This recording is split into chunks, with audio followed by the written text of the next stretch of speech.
कहे दे, कुछ कहे दे। अभी बात करी रे बगली रहे रे, अभी बात करी रे बगली रहे रे, तोरे मारी वो पहिले कहे दे।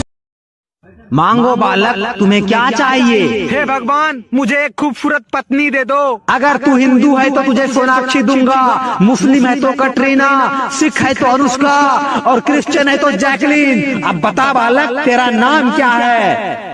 एक काम करता हूँ, चारों धर्मों का मिक्सिंग नाम बता देता हूँ, क्या पता चारों मिल जाए। भगवान, मोहम्मद रतन सिंह फर्नांडीज। पार्वती, इस साले को सुर्फ नखा दे दो, कुछ ज्यादा ही होशियारी दिखा रहा है।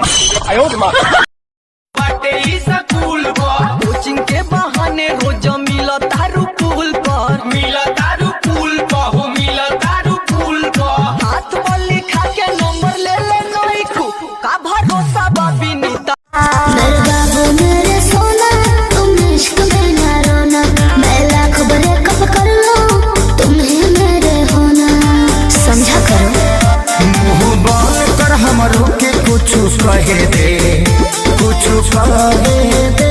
अभी बात करी रे बगली रहे रे, अभी बात करी रे बगली रहे रे, तोरे मारी वो पहिले कहे दे। अभी बात करी रे बगली रहे रे, तोरे मारी वो पहिले कहे दे।